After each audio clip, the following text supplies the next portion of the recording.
next heading. On expressing a positive integer, on expressing a positive integer, on expressing a positive integer as product of, on expressing a positive integer, on expressing a positive integer as the product of its prime factors, its prime factors as a product of its prime factors. सबसे पहले तो ये बताओ prime factor क्या होता है? Prime factor वो number होता है जो खुद से डिवाइड होता है और 1 से डिवाइड होता है, उसके अलावा उसको कोई नहीं डिवाइड कर सकता. Not prime factor, it's actually prime number. तो हम प्राइम फैक्टर्स में एक पॉजिटिव इंटीजर को एक्सप्रेस करना चाहते हैं. ठीक है, चलो यहाँ पर देखते हैं. Question number 1, we are expressing a positive integer as the product of its prime factor. Let the number be 140. Let the number be 140. Now what is the method to show this? You might have seen in your book एक tree hierarchy दिया हुआ है. Tree hierarchy क्या होता है? 140 can be written as 2 into 70. 2 into 70, ये तो पहला फैक्टर था इसका. 2 into 70. नेक्स्ट फैक्टर क्या आएगा भाई? 2 का तो नहीं हो सकता लेकिन 70 का हो सकता है. It is a prime number but 70 का हो सकता है. 70 का कितना आएगा? That will be 2 into 35. 2 into 35. 2 again you got a prime number. Now what is the next? 35. 35 का कितना होगा? 35 will be 3 into 7. 3 into 7. अब क्या ये इससे ज्यादा हो सकता है? No, not 3 into 7. It should be 5 into 7. 5 into 7. अब नहीं हो सकता ये, because 5 is a prime number, 7 is a prime number. इससे ज्यादा नहीं हो सकता. तो 140 can be written as 2 into 5 into 7, or you can write it as 2 square into 5 into 7. तो यहाँ पर हमने एक्सप्रेस किया है एक पॉजिटिव इंटीजर को as product of its prime factors. These are its prime factors. ये प्राइम नंबर है, इनको हम और नहीं ब्रेक कर सकते हैं. Prime factors. कंसेप्ट समझ में आया? Note it down. Do it for next. 156. Do it for next. 156.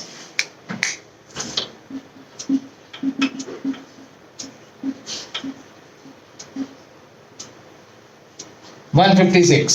Do it for next. 156. 156 के लिए करो. 156. You try yours. I'll try mine. This should be 78. It should be 78. Next 78 will be 2 into 39. It will be 2 into 39. Next 39. 3 into 13.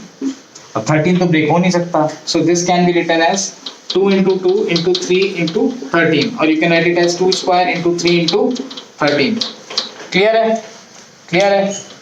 बहुत बढ़िया. Note it down. Next question पे है 5005.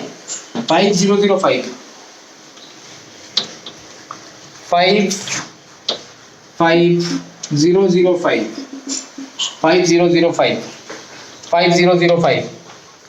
5005. अरे 5005. पहली चीज तो यहाँ एक फैक्टर मिल गया 5. ये किससे मल्टीप्लाई होगा? 1001 से. 1001 से. 1001 7 से डिवाइड होता है. 7 into it should be 143. 7 into 143. ये तो पता होना चाहिए ना यार, तो याद होना चाहिए, है कि नहीं? ठीक. 143 अगेन सी 143 है. लास्ट में क्या है? 1 और 3 और बीच में क्या है? 4. लास्ट में क्या है? 1 और 3 बीच में क्या है? 4. इसका मतलब 1 + 3 क्या होता है? 4. और 4 उनका सम बीच में आ रहा है. 4 उनका सम क्या आ रहा है? बीच में आ रहा है. 4 उनका सम बीच में आ रहा है. 4 अगर उनका सम बीच में आ रहा है तो इसका मतलब ये 11 से डिवाइडेड है. 11 से डिवाइडेड है यानी कि कितना हो जाएगा ये? 11 इंटू मल्टीप्लाई कर लो किससे? 13 से. तो 13 से 11 को डिवाइड करोगे तो 1 और 3 के बीच में वो आ जाएगा. यानी कि इसके फैक्टर्स क्या है? 5 into 7 into 11 into 13. बस इसी में एक्सप्रेस हो सकता है ये. बोलो पॉइंट क्लियर है? Prove that. Right on next question. Prove that there is no natural number prove that there is no natural number, there is no natural number for which 4 to the power n, for which 4 to the power n, 4 to the power n ends with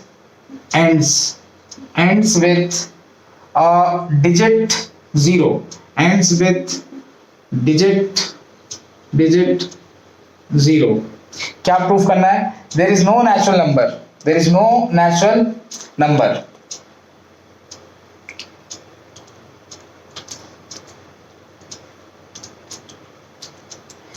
यार एक बात बताओ, यहाँ पर question में बोल रहा है कि यहाँ पर क्वेश्चन में क्या बोल रहा है, यहाँ पर क्वेश्चन में बोल रहा है कि ऐसा कोई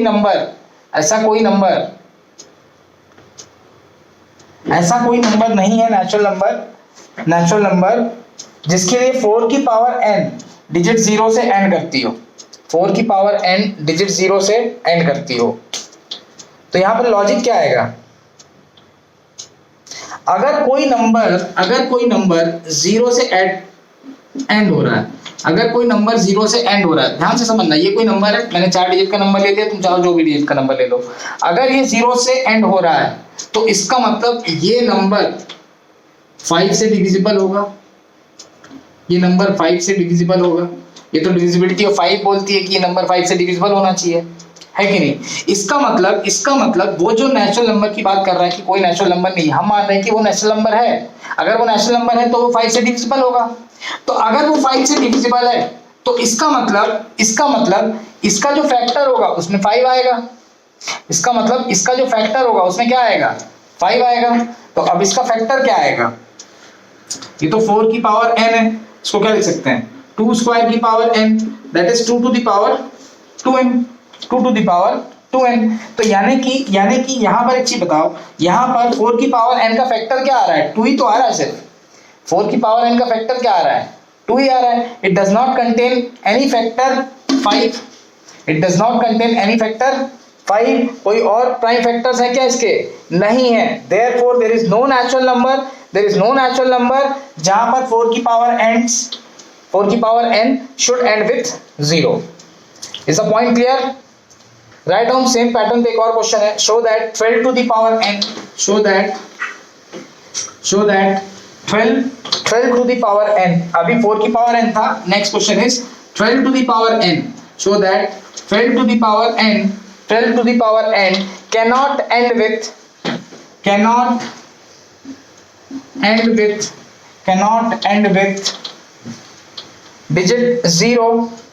digit 0 or 5 for any natural number n, question क्या बोल रहा है? क्वेश्चन ये बोल रहा है show that 12 to the power n cannot end with a digit 0 or 5।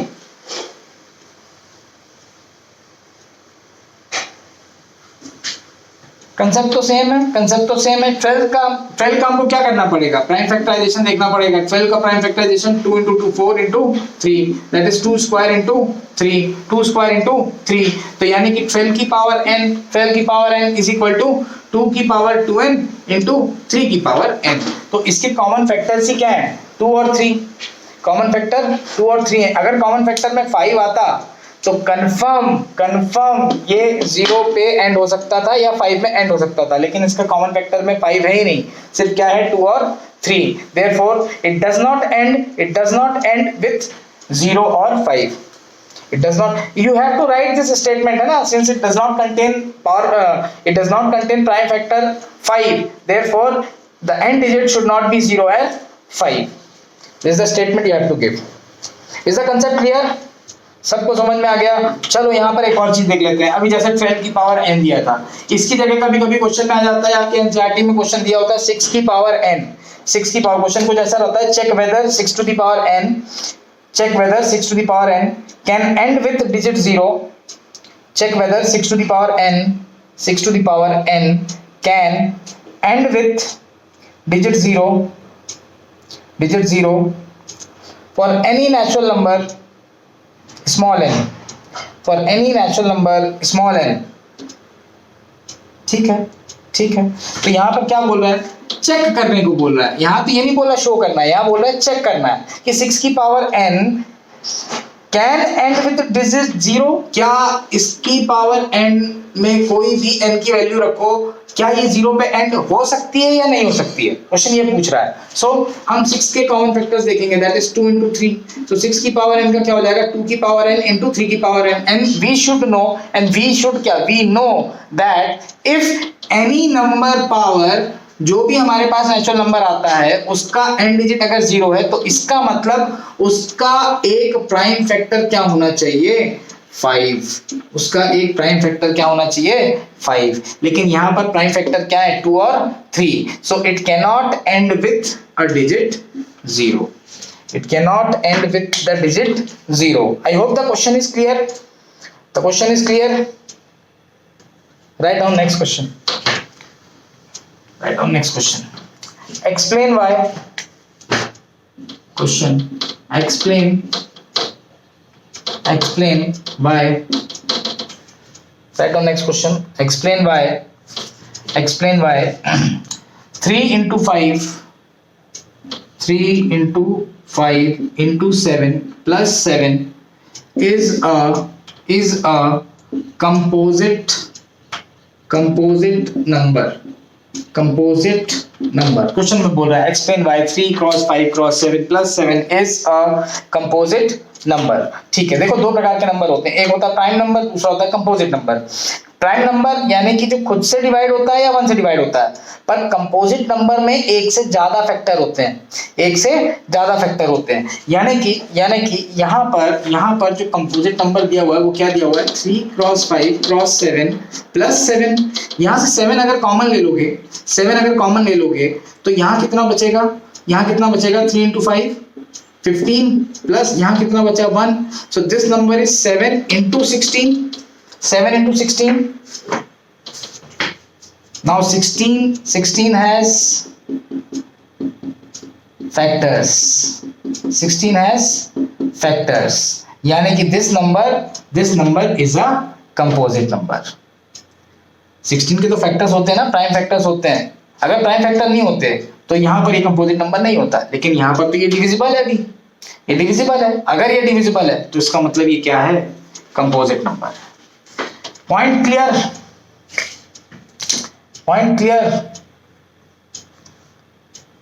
एक क्वेश्चन और कर लें, इसी पे क्वेश्चन और कर लेते हैं। ठीक, चलो बताओ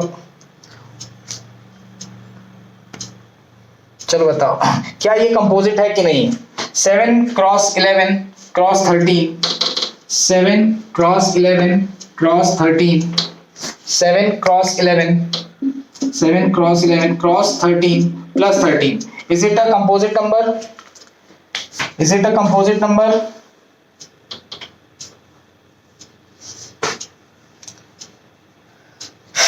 Is it a composite number?